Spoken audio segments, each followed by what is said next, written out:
Social anxiety disorder. Now, listen, guys, my name is Paul, and I am helping youth in London to fix anxiety. I truly do believe a lot of people do have anxiety, and it's so easy to combat anxiety. Essentially, if you can just do the right habits, as boring as it might sound, and actually put in the actions to implement change into your life, you will be able to eradicate this short, this small thing, this small segment. It's not even a big thing. It's just a feeling, a response to things. And if you can just change the way you respond, the way you behave, and the way you think to certain scenarios, you'll be able to massively change your anxiety. So today we will be speaking about social anxiety disorder. I will also be bringing out extra content on my Patreon, so check that out. The link is in the description. So yesterday, obviously, we spoke about generalized anxiety disorder. I do have my notes for today, guys. So obviously, just flipping back onto yesterday, of course, generalized anxiety disorder is essentially just a feeling of excessive worry, and you just feel down. It's just more worry, more thoughts, just everything's just built in your head. You have a million things on your mind. And today we're going to be talking about social anxiety disorder, which of course is more when you're outside in public settings around other people you don't really know. So I'll be going through the types of feelings or effects that people with social anxiety disorder tend to go through. So the first thing on my list, well, not necessarily the first thing, but people with social anxiety disorder, they tend to have intense feelings of fear and of being watched and also being judged by other people. So they tend to feel as though everyone's watching them and everyone's judging them, and it's like it's heightened. This feeling of them feeling like they're being watched or being judged by other people. It's like a heightened feeling. And I can understand how that feels. I felt like this numerous times in the past, and it's not or never is a great feeling, because you feel trapped. Like you almost feel trapped in that like vicinity. You feel like all these people are against me. It's just me versus them. And that's never a good feeling. It's never a good feeling to feel an intense feeling of fear, especially fear. Like fear can literally make you feel like you just want to end it all, and I do understand that. That's never a good feeling. And it's always nice when you're in a setting like that and you feel this type of way and someone notices that and they come over to you and just, lift you up, empower you, etc., etc. So if you're ever in a public setting, like, and there's a lot of people there, and you notice someone is feeling a bit, like they're going through intense feelings of fear or being watched, go talk to that person, empower them, make them feel welcome, because they'll really appreciate you for that. But if you are going through this situation where you have like intense feelings of fear or being watched and being judged by other people, it's absolutely fine. The first thing you need to do, personally, there's no one way fix all for this type of scenario. Like I don't know how bad the experience might have been for you or like a family member or friend. So I can't really just tell you, oh yeah, do this and this is gonna work. But I truly do believe if you can firstly be comfortable being around other people. And how do you do this? You have to just go out more. Like I said in yesterday's video, you have to go out and enjoy your personal time. Now this is really like difficult. No one really enjoys or likes or plans to go out by themselves. Even people that are like, extroverts. I barely see people just go out by themselves anymore. I barely do that as well, but it's usually because I'm fine in social settings. I'm fine being alone. I feel like sometimes I need to be alone to really like conquer my purpose and stuff like that. But I'm fine going out by myself. Like I used to do public interviews. I used to take my tripod, my flashlight, and I used to just go out there And yes, I used to feel like feelings of being watched or being, judged by other people, and it's never a good feeling. It's almost like, you're putting yourself out of your comfort zone into the vicinity or the presence of other people, or people. It could be like a whole different like segment of like race, if culture.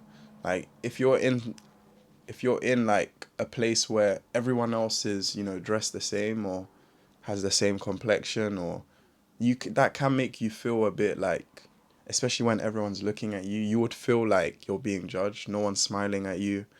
It's just an awkward silence. Yeah, I would understand that. But you just have to embrace who you are as a person. I truly do believe that most of the time, the reason people like this go through this is because they don't have something important in their life that they strive towards. People like this just they go with the flow. I remember I used to like go with the flow a lot more, like in the past when I was younger. And going with the flow is okay. Yes, let life happen as it should, but have some greater importance in your life. Have something that like, I don't care what anyone thinks, I'm gonna do this thing. So my greater purpose in life would be, I don't know, singing or making these YouTube videos for you, like people that have anxiety, and for myself as well, because I learned from this as well.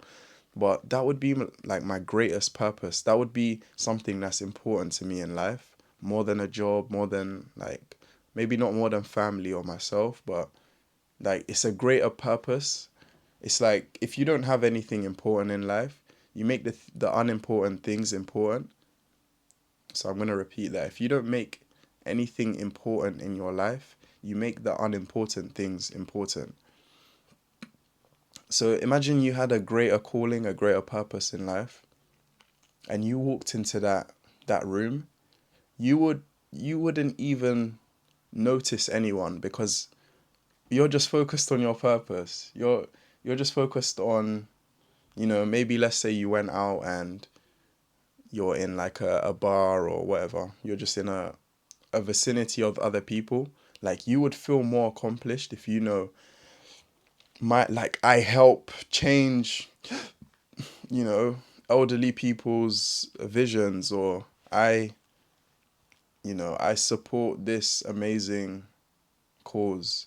If you just have something greater, I don't know like what your greater thing is. It could be anything, but if you just have something greater that you work towards every single day, you think about it most of the time. Like you have it as a goal. You have your goals. Well, let's say you have something accomplished already. That's great. Like if you've accomplished something great in your life already, that's gonna like reduce the anxiety. And if you keep working towards that thing, because you're focused on an important thing. Like it's almost like, it's really hard to explain this, especially if you don't really know where I'm coming from. But I know most of you guys kind of know where I'm going with this. But it's kind of like, yeah, I lost track of what I was gonna say. But yeah, so essentially, essentially just that intense fear of being watched and judged by other people, and a lot of people have experienced this. Like I said, easy way to combat this is essentially have a greater calling in life, have something more important than the unimportant things, and that way you'll feel less like you care about what other people think, or if people are looking at you, yes, it's because I'm an amazing person. If people are judging you, yes, they have every right to judge me. The same way I have every right to judge them, but I don't need to judge them because I don't judge other people. So it just goes to show, like, if you feel like people are like giving you bad faces, maybe you're in the wrong environment. Maybe you just don't even need to be there. But it would help staying there and being in uncomfortable situations, because that will like improve your anxiety. And if your anxiety is getting worse, then just leave, you know, accept that, yes, this is the feeling I felt.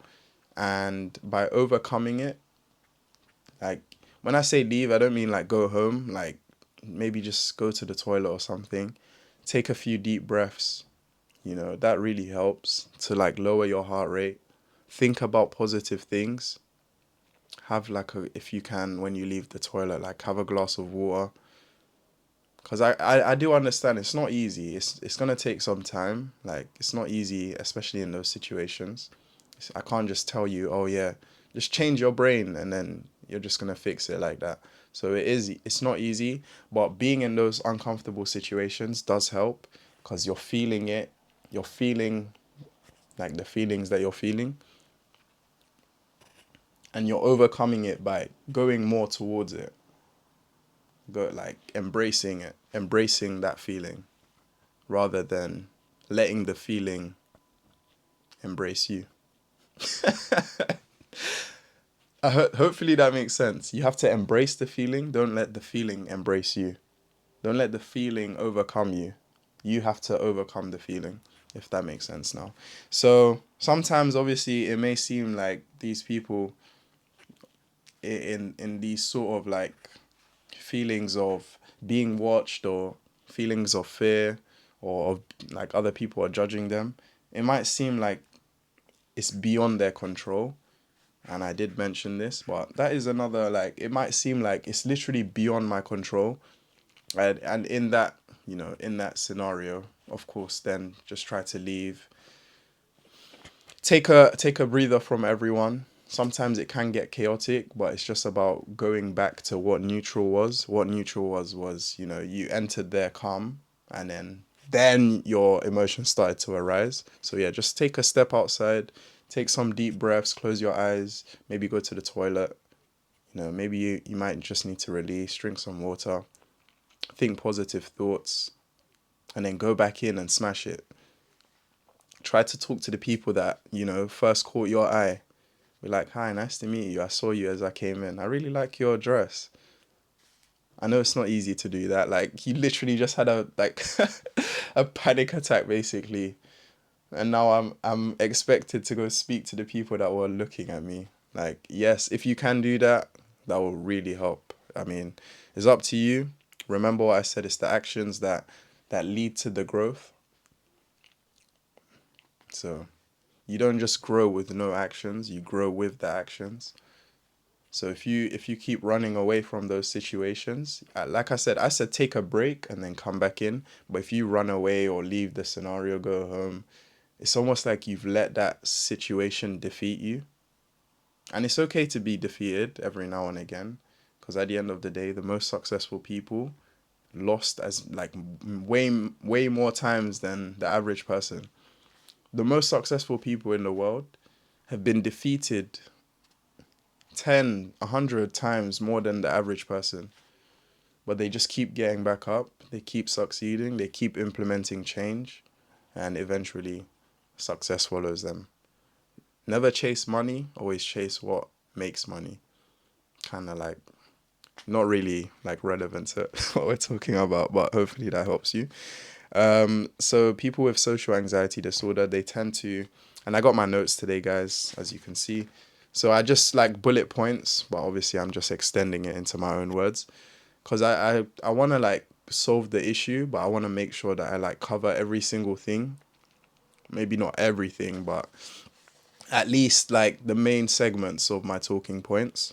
So the types of places where social anxiety disorder may take place for certain people can be at school, can be at work, and everyday things like shopping, weddings, anywhere where there's just like a lot of people essentially.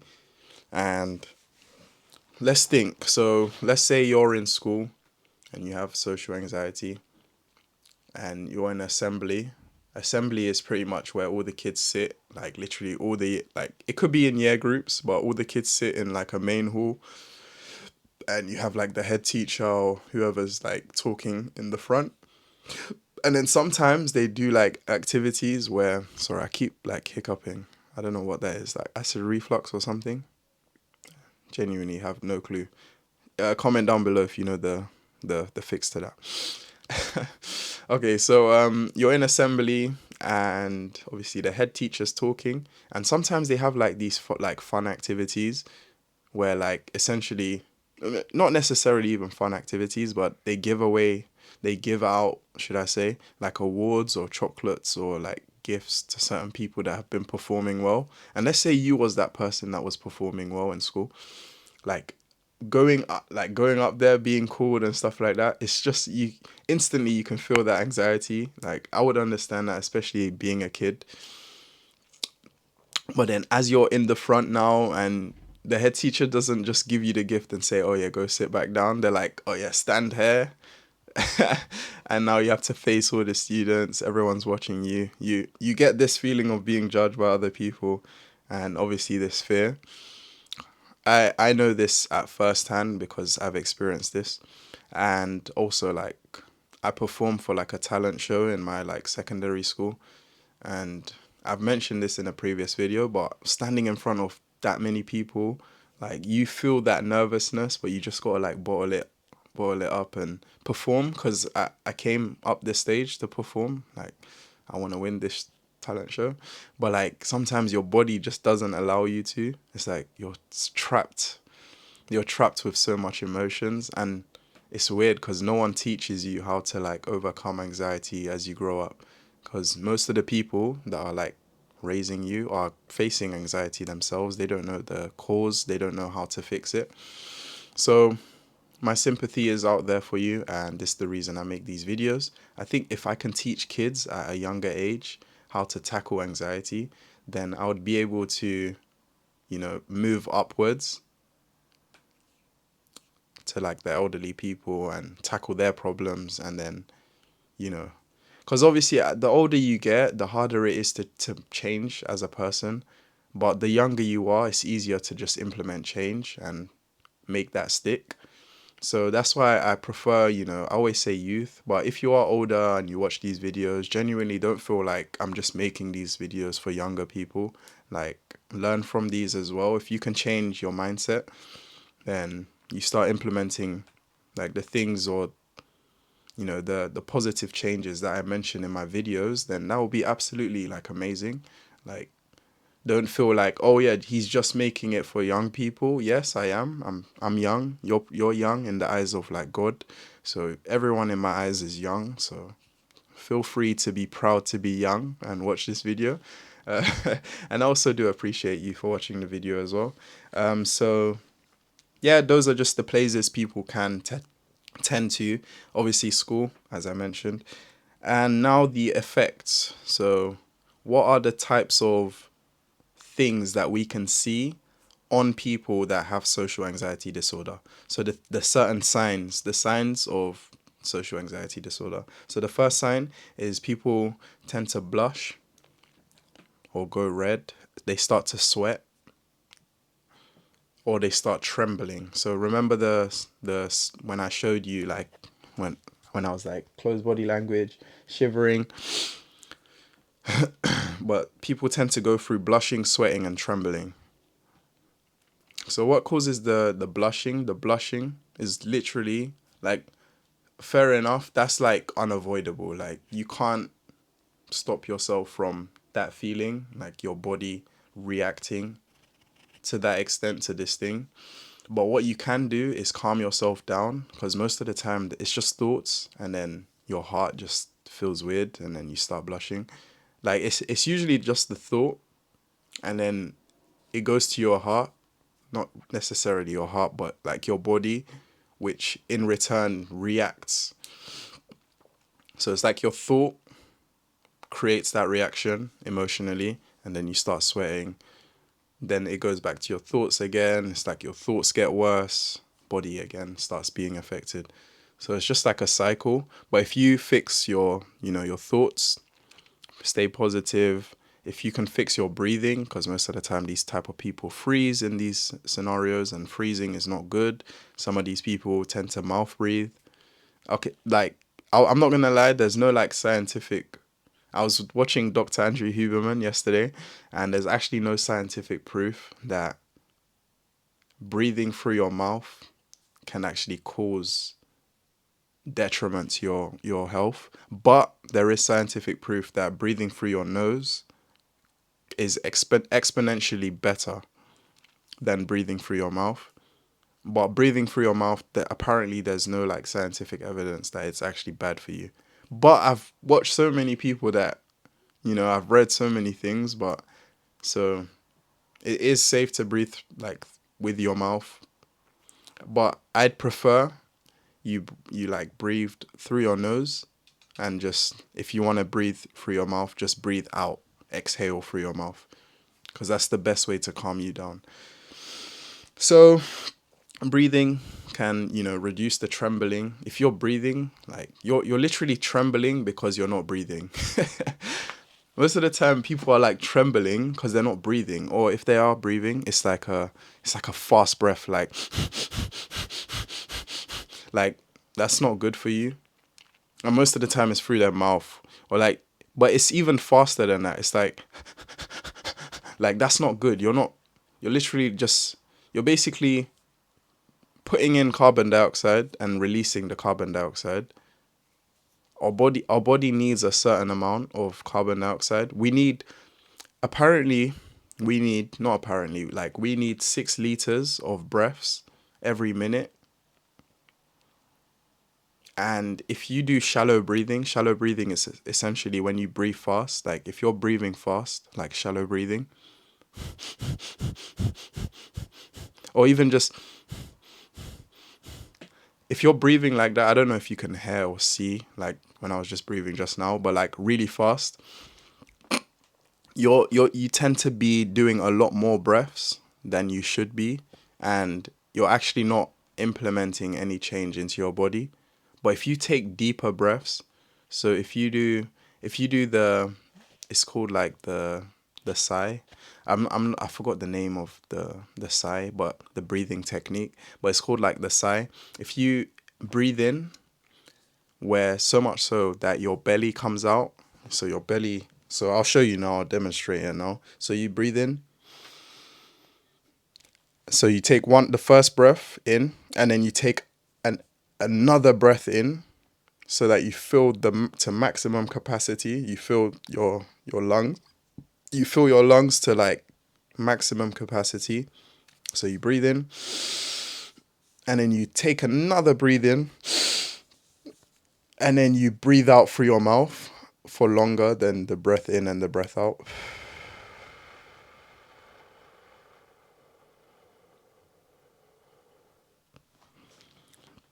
And essentially, what you want to try and do is your breath out, when you're breathing out, you want to make sure that it's as long as possible, as slow but long as possible. Well, slow and long as possible. You want to make sure that your breath out is as long as possible. The longer your breath out, like don't obviously like start coughing or choke. Like if you've reached, the end point of your exhale, then yeah, stop. But if you feel like you can keep going, keep going. Like keep pressing it. But don't, like, if you're feeling any pain, like just go back to normal breathing, try it out again. Like whilst you're doing these deep breath exercises, keep it to like 2 to 5 minutes, especially if you're like a beginner. I think once you become more advanced at like, practicing deep breaths, then now you can start, implementing the longer, the longer breaths, like 30 minutes to 1 hour. That's obviously them monks. Monks literally be meditating all day. But yeah, that will help with the blushing, the sweating, the trembling. I'm just gonna mention all of them now because so the pounding or racing heart. So obviously pounding, racing heart, fast heart rate, you know how to slow it down. Deep breath in through your nose. Second breath in through your nose again. So it's basically like a double breath in. So, or it could just be like, wait, let me release it.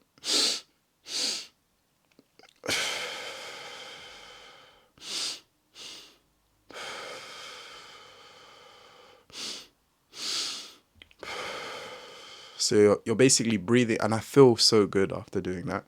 So you're basically inhale, inhale, exhale. Inhale, inhale, exhale. Inhale, inhale, exhale.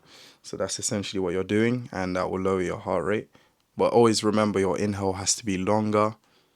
Sorry, your this is probably so confusing. As you breathe in, it should be more like a sharp breathe in, and then as you're breathing out, it should be slower and much longer and much more controlled. So essentially, if you're doing an inhale 4 seconds or 3 seconds, your exhale should be 10, 20 seconds, 30, however long you can. So it should just be longer. And that'll put you in a more relaxed state. It will slow down your heart rate. And if you flip it around, so if you breathe in longer and you exhale fast, you're essentially putting yourself in a faster heart rate. You're increasing your heart rate.